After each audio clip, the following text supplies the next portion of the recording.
वह इस खेत में बने इस पुतले को आपने कहीं न कहीं ज़रूर देखा होगा, जिसे बिचुआ कहा जाता है। लेकिन सोचो अगर यही किसी के मौत का कारण बन जाए, तो फिर कैसा होगा? और आज मैं आपके साथ एक ऐसी स्टोरी शेयर करने वाला हूँ, जिसकी सुनने के बाद से आपकी रूह तक काँप जाएगी। तो स्टोरी शुरू करने से पहले अगर आप भी हमारे चैनल पर नए हैं, तो हमारे चैनल को सब्सक्राइब ज़रूर करें।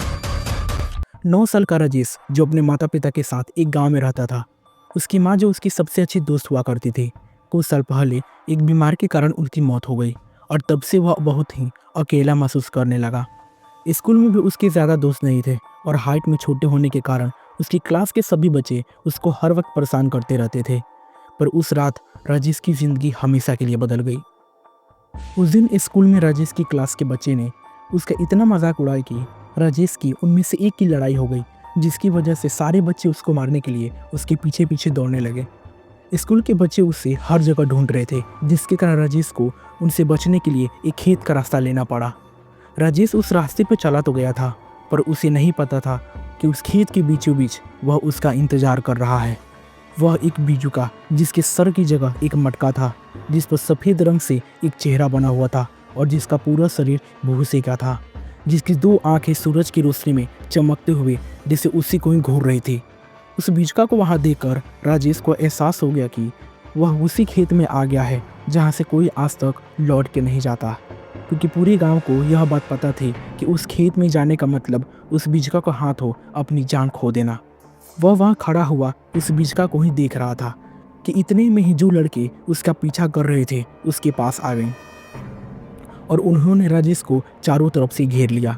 डरा हुआ राजेश को पता था कि उसका क्या अंजाम होने वाला था, तो उसने अपनी हार मानकर उन लड़कों के हाथों पीटने से पहले ही अपनी आंखें बंद कर ली और राजेश वहीं खड़ा होकर रोने लगा। पर तभी उसे भूसे की हिलने की और स्कूल के लड़कों की कहानी की आवाज़ आई। जब राजेश ने आंख खोली तो उसने देखा कि उसके स्कूल के लड़के ज़मीन पर गिरे हुए हैं और उनके हाथों पर गहरी चोट भी लगी थी। इस हादसे के बाद वह सब भाग कर अपने अपने घर चले गए। राजेश की हालत घबराहट के मारे इतनी बुरी हो चुकी थी कि वह एकदम सुन पड़ गया था और सीधे जाकर सोने चला गया। जो कुछ भी उस खेत में हुआ, राजेश रात में बिस्तर पर लेटा हुआ उसी के बारे में सोच रहा था। पर राजेश को यह नहीं समझ आ रहा था कि आखिर उस बिजगा ने उसको क्यों नहीं मारा। और यही सोचते सोचते उसकी आंख लग गई।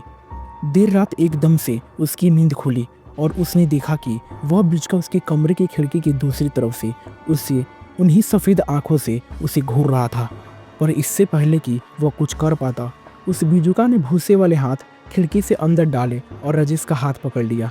राजेश छटपटाने लगा और तभी उसे एक छोटे बच्चे का दृश्य दिखने लगा, जो अपनी गेंद को ढूंढते हुए उसी खेत में जा रहा था।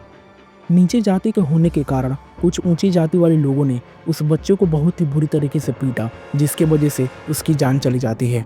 और उसकी हत्या छुपाने के लिए उस बच्चे की लाश को एक बुझका के अंदर भर कर उसके अंदर भूसा भर देते हैं।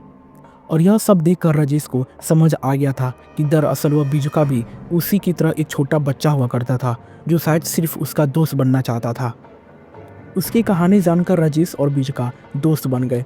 पर पिछली रात जो गांव में बच्चों के साथ हुआ था, उसके चलते राजेश के पिताजी, जो कि एक पंडित थे, उन्हें उन बच्चों की आत्मा को शुद्ध करने के लिए बुलाया गया, क्योंकि उन सबको डर था कि बिजुका कहीं उनके बच्चों के पीछे पड़ जाएगा और उन बच्चों को मार डालेगा। वहीं दूसरी तरफ राजेश और बिजुका साथ में काफ़ी समय बिताने लगे, जहाँ पर बिजुका राजेश को अपनी शक्तियों से कई कई खेल दिखाता और राजेश उसके लिए नए नए कपड़े और खिलौने लाता रहता। कुछ दिन बाद जब राजेश का जन्मदिन आया, तो उसकी क्लास के सभी बच्चे फिर से उससे लड़ने लगे और वह लड़ाई इतनी ज़्यादा बढ़ गई कि उनमें से एक ने राजेश की माँ के मौत का मजाक उड़ाना शुरू कर दिया, जिसकी वजह से राजेश को इतना गुस्सा आया कि उसने बगल में पड़े डस्टर को उठाकर उस लड़के के सिर पर मार फेंका और वहाँ से भाग गया। राजेश भागता हुआ स्कूल के पीछे चला गया, जिसके बाद कुछ ऐसा हुआ जिसकी वजह से पूरा गाँव हिल चुका था, क्योंकि उस रात राजेश की क्लास के उन बच्चों को बिजुका के भूसे भरे हाथों ने छाती चीरकर मार डाला था। उन बच्चों की मौत के बाद सारे गांव वालों ने सोच लिया कि आज उस बिजुका को जलाकर हमेशा के लिए ख़त्म कर देंगे। सारे गांव वालों ने उस बिजुका को ढूंढना शुरू कर दिया, पर वह बिजुका कहीं नहीं मिला। राजेश के पिता जब रात को घर पहुंचे तो राजेश घर पर नहीं था। उन्होंने आसपास देखा, पर तब भी राजेश उन्हें कहीं नहीं दिखाई दे रहा था। वह बहुत डर गए और हाथ में मशाल लिए वे उसे हर जगह ढूंढने लगे। जब राजेश कहीं नहीं मिला तो वे थक हार कर अपनी बीवी की मनपसंद जगह पर जाकर बैठ गए और अपने बेटे को खोने के दुख में फूट फूट कर रोने लगे। उन्हें लगा कि वे बिजुका उनके बेटों को कहीं ले गया। तभी उन्हें राजेश की आवाज़ सुनाई दी और उन्होंने देखा कि राजेश के साथ वही बिजुका था, पर उन्हें नहीं पता था कि राजेश उस बिजुका को खुद गांव वालों से बचाकर वहां लाया था।